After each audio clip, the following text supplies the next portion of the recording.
For sure. I have lots to say about it actually, and Tim, and thank you for the intro here.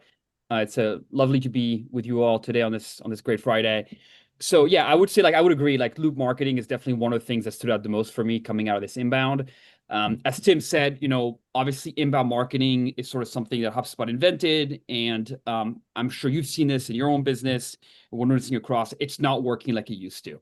And I think a lot of you probably remember what it used to be like, right? We used to push people to do a lot of blogging. You kind of blog, you took people to a landing page where there used to be a premium offer. You would go to the premium offer, fill out your information, and then we kind of slowly market to you until you become a customer. That was a tried and true method for a good decade. And again, I'm going to share some things today that you may not have heard. But one thing that kind of went semi-public throughout the year is HubSpot's own blogging. I don't know if you saw, there's some great LinkedIn conversations that happened, but basically our blog, and this was picked up by another company called Ahrefs, who have an SEO tool. They basically called us out on LinkedIn, be like, look at the HubSpot blog traffic. It has absolutely cratered. And I can tell you, for me, working on the blogging team at HubSpot when I joined the company almost a decade ago was the best job you could get at HubSpot. It was considered sort of you were the creme de la creme was to be on the blogging team. And now it's almost relegated to the back room. It's the last place you want to be in is writing for the HubSpot blog. So tremendous change. And obviously a lot of things have happened, right? So as Tim alluded to, search is changing. The rise of AI, ChatGPT, and other tools have completely changed the way people search. So we used to put a ton of focus on writing, kind of thought leadership content, awareness content, how-to content.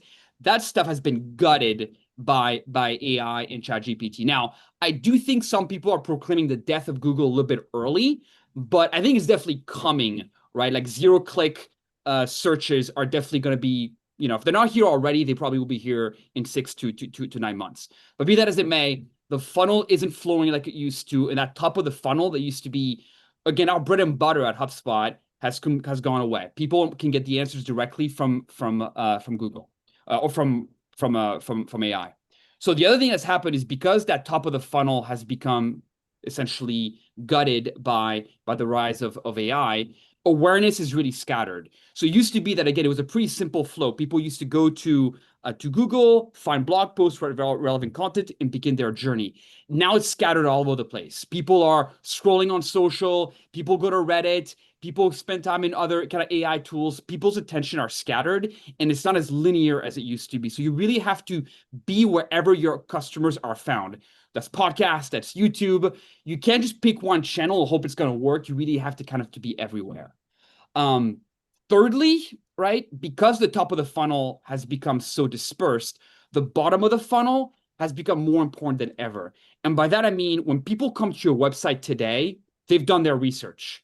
We're not seeing people, and I'll take HubSpot as an example. People don't go to HubSpot to learn about CRMs. They don't go to HubSpot to learn about AI. They go to, they got their own podcast to learn about this. When they come to HubSpot, it's to transact.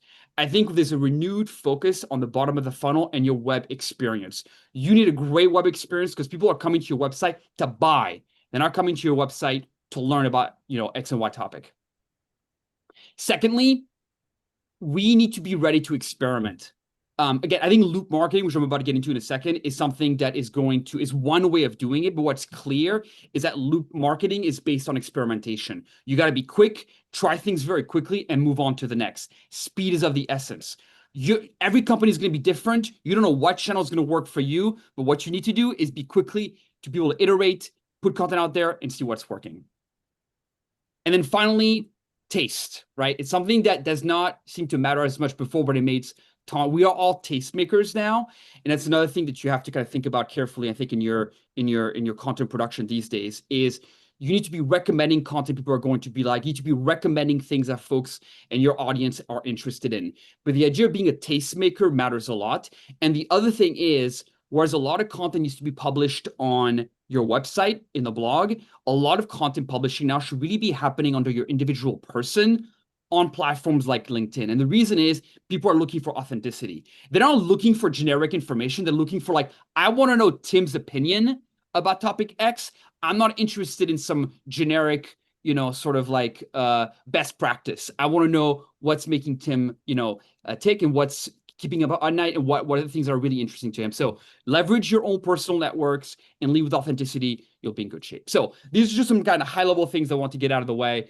Now, I think the easiest thing to do, honestly, I know we're not sharing screens today, but if you go to the HubSpot.com/spotlight, it's a great repository of everything that went down at Inbound. You will see there is a little section for loop marketing. I think it's helpful to see the loop symbol and to kind of wrap your head around it. But think of it as the infinity symbol, right? So kind of like that figure eight, a horizontal is sort of the image we're using for our new model. And really, there are kind of four parts to this new model. The first one is to express yourself, and so define what is your go-to-market strategy, who is your audience, all the kind of stuff that we used to do before, but now you have to be almost think in terms of segments.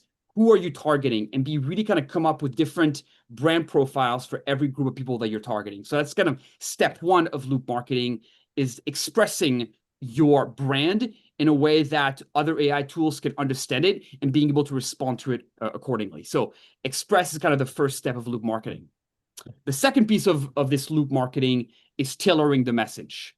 We've got a ton of tools, and we're going to touch upon them today, but there are a ton of tools that come out to further personalize. So we got to go way beyond just having your first name in that email. We got to have, your intent signals. We got to be looking at like your past search history. Any kind of context can now be pulled into your communication. So make all your communication as personal as possible. All right. So step one, express, define your brand. Step two, you want to tailor your message for your particular audience using all the personalization technology that we have.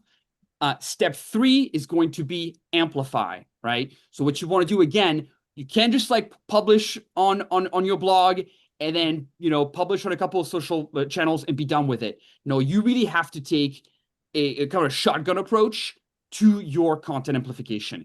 It's got to be on YouTube. It's got to be on podcasts. It's got to be on as many different mediums as possible, because you don't know what your audience is going to be, where they're living. So you've got to be focused on as many different channels as possible. And again, HubSpot makes it easy. The new marketing studio, which we're going to talk about today, allows you to essentially take a piece of content and break it up into different parts and promote it everywhere.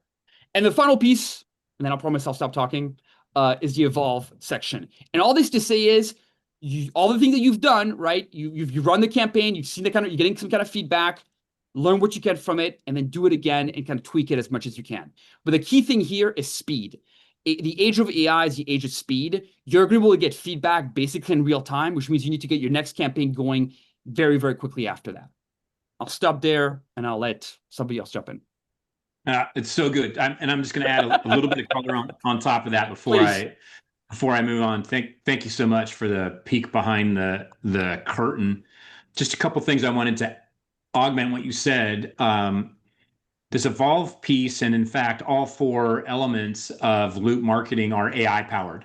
So yeah, you can do it without AI, but the more you can harness AI to accelerate through that infinity symbol that Guillaume described, the better off you're going to be. And at the end, that evolve, that's how I think about it anyway. The evolve, the last step, is definitely AI powered. And it used to be that we would release a campaign and kind of measure it and maybe tweak it or kill it and try something else on a quarterly basis. Ultimately, that came down to a monthly basis.